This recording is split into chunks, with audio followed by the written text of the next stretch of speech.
If diets worked to solve the problem of releasing weight, why is it that as soon as we start dieting, we never stop? And not only that, but we also notice that over time, struggle with weight becomes a thing. It becomes a part of who we are. Are you ready to bring your dream body and health into life, but just can't seem to keep the motivation going?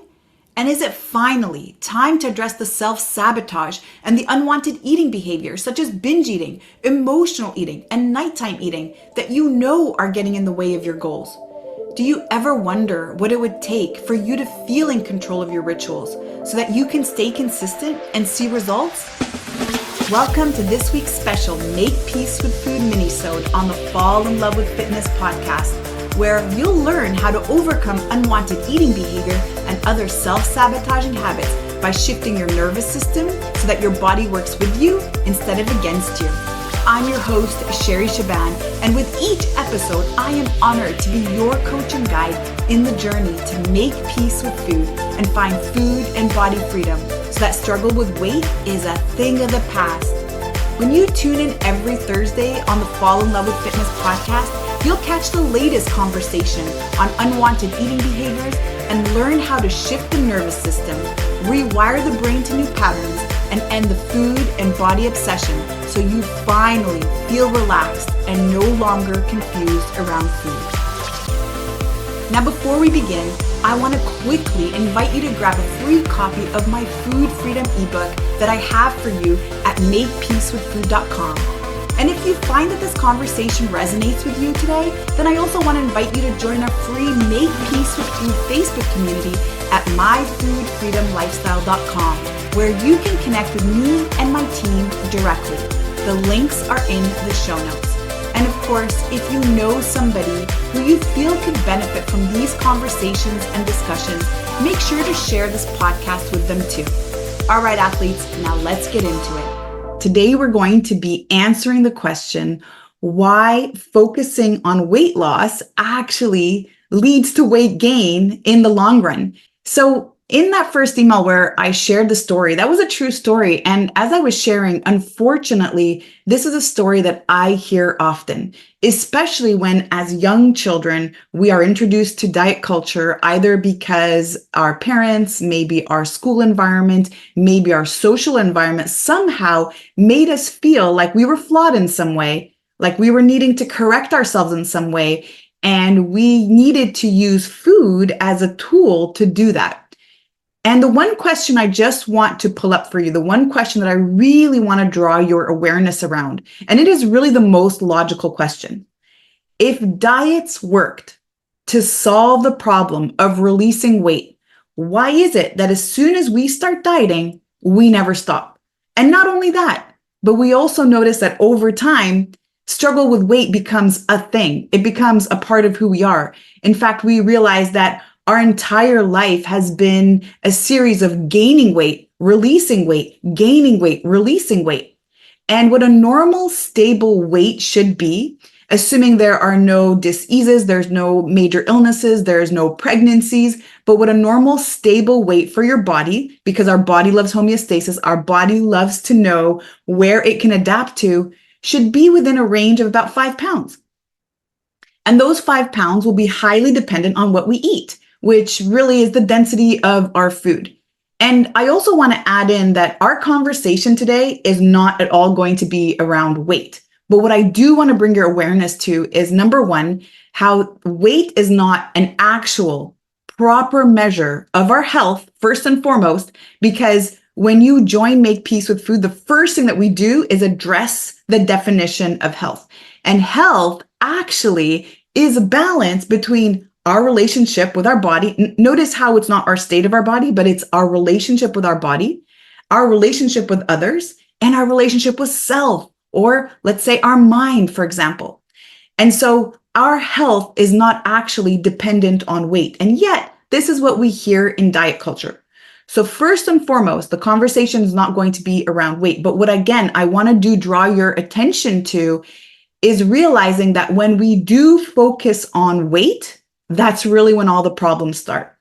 Because Our nervous system, and this is really the basis. If you understand the way that the nervous system works, and we're talking about the autonomic nervous system, if you understand the way that the nervous system works, you're going to understand why focusing on weight itself generally leads to that vicious cycle of a lifestyle that revolves all around weight, all around size, body image, and then of course body shaming, and then of course all the emotions that come with that, which is guilt and shame and frustration and doubt and all of those things that we tend to experience while we're eating, after we eat, when we're trying to determine what to eat. And so if that email resonated with you yesterday, if that story that I shared with you yesterday really resonated with you, then I want you to listen in, because the more you continue to focus on weight, the more you're going to stay trapped in this place. And I know you're probably thinking, well, Sherry, if I stop focusing on my weight and if I stop focusing on controlling my food, I'm just going to go completely out of control. And no, that's not the truth. You see, here's the thing. Our body's autonomic nervous system has two different stages in which it operates from. And we are either talking about protection mode, which is the sympathetic nervous state, or we are talking about safety mode, which is the parasympathetic nervous state. And protection mode, or the sympathetic nervous state, kicks in anytime it feels that we are somehow in danger, that we're feeling unsafe in our environment. And by the way, safety doesn't mean that somebody needs to burst into our room with a gun or a knife and we're physically in threat, but that's really us feeling uncomfortable. That's really us feeling on edge, like we can't just relax into our environment. And so anytime we're feeling this way, because maybe we're being bullied, because maybe people are bringing awareness to our body, because we're feeling uncomfortable in our body, because of a lot of the negative self-talk also that's constantly playing in the background of our mind. Anytime we're feeling this, right away, we're going to trigger that nervous system into protection mode. And here is the job of protection mode. So lovingly, it does this so lovingly. What it does is it seeks out survival. And so it does that by slowing down metabolism. It makes sure that you're going to be able to conserve as much energy as possible, because truly, if there was an issue, if there was a famine, for example, in our environment, we have to be able to prepare for it. And in fact, we have to be able to survive it. And so the only way that we can do that is slow down metabolism. And then the other thing that we're going to notice is that we also turn on this mechanism where we now are binge eating. We're emotional eating. We're actually seeking out food as a form of safety, because on a very primitive level, food is safety to us.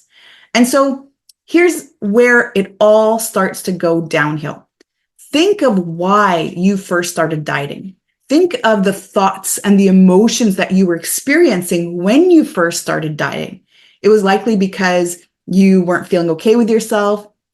Maybe somebody made you not feel okay with yourself. Maybe you were feeling uncomfortable. Maybe there was a lot of body shaming. Maybe you were feeling embarrassed. Maybe you were feeling a lot of shame. Maybe you were feeling a lot of guilt for maybe how you looked a little different than others.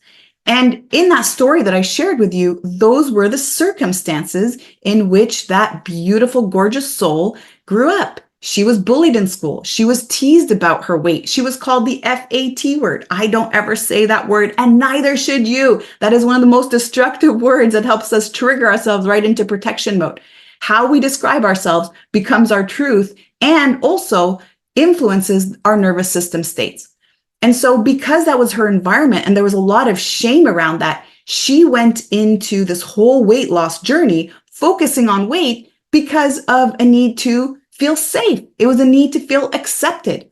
And then notice how when she did manage to release weight after being put on a very restrictive diet, she ended up actually getting compliments from everybody around her. And so the unconscious mind downloads the message, hey, if you're small, you'll be loved and accepted. And that's how you'll actually have safety in your environment. Whereas when you're bigger, then you're not going to be safe. You're not going to be accepted. You're not going to be valued as a person and for who you are. Because in that particular situation, our value had everything to do with weight. Her value, as she saw it in her unconscious mind, her ability to be lovable, to be accepted, to be seen, to be understood, to really be acknowledged from others, had everything to do with her weight. And so on this vicious cycle where it was, I love myself or I will love myself. Once this happens, that's where always that need and that drive for protection mode will lock us into that place. And now think about again, how do you normally set up your diet, or how do you normally motivate yourself to be on a diet? Oftentimes it's because you're not feeling okay with yourself. It's because you've decided that only once you achieve that weight, then you'll be happy. Then you'll be successful. Then you'll be beautiful. Then you'll be accepted. And all of the other promises that are only holding space sometime in the distant future. And so just that focus on weight itself becomes a very stressful process.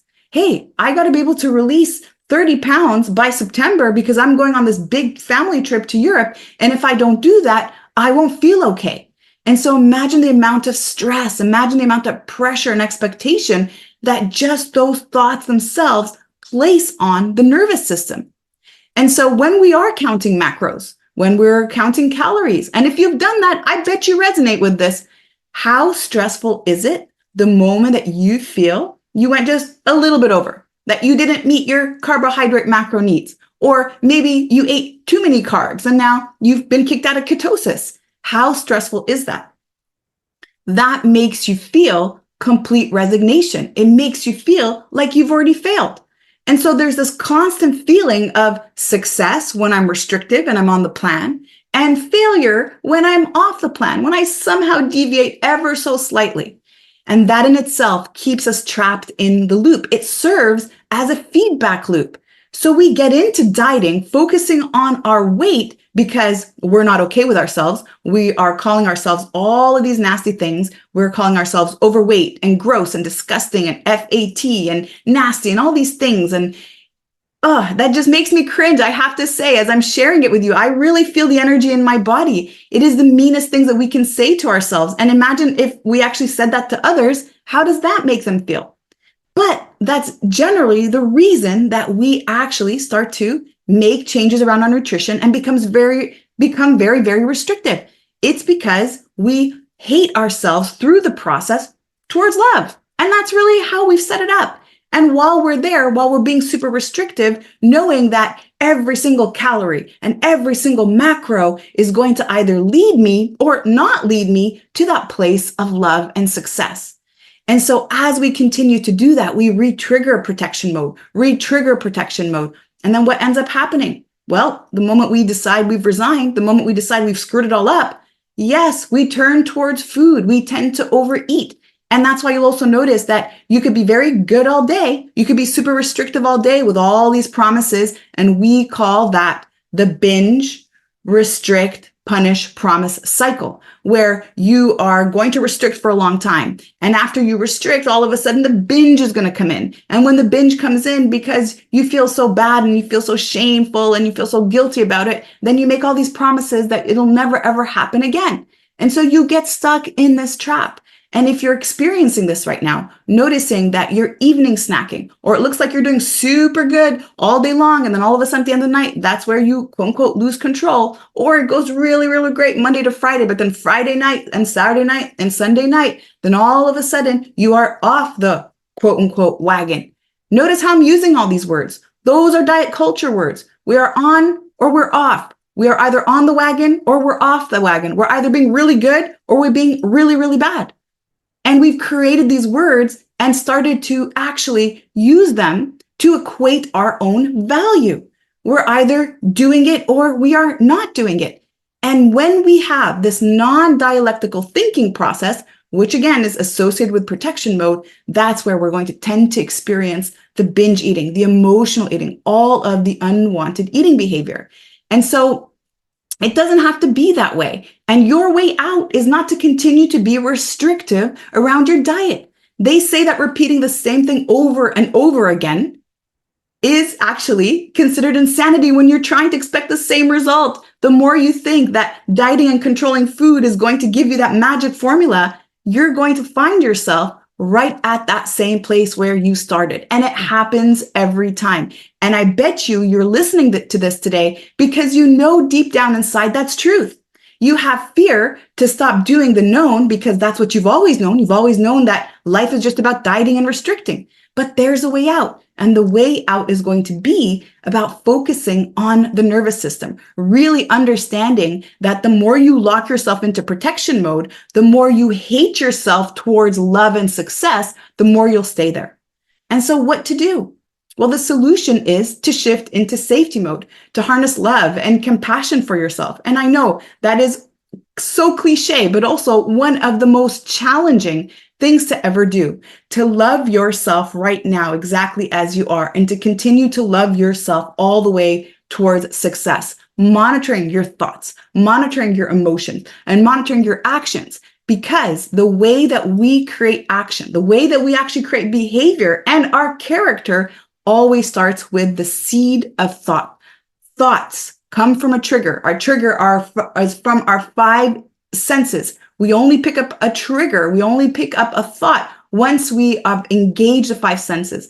That thought then leads to an emotion. The emotion is going to predict the action. And the action, once we repeat it over and over again, becomes the habit. And eventually, the sum of all of our habits is our character.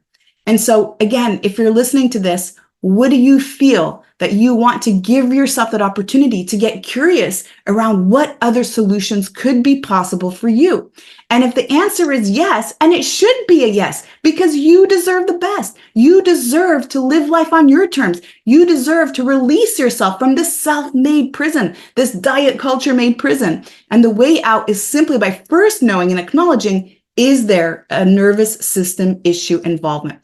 And if you want to get curious around that, I offer a free 30-minute discovery call. We get together and we determine if that is the case for you. If it is the case, I share with you how Make Peace with Food can help you release that in 6 months or less. And if it's not the case, I also let you know, and I'm going to give you other resources to help you on your journey. So why not take me up on that challenge, that opportunity to really just get curious?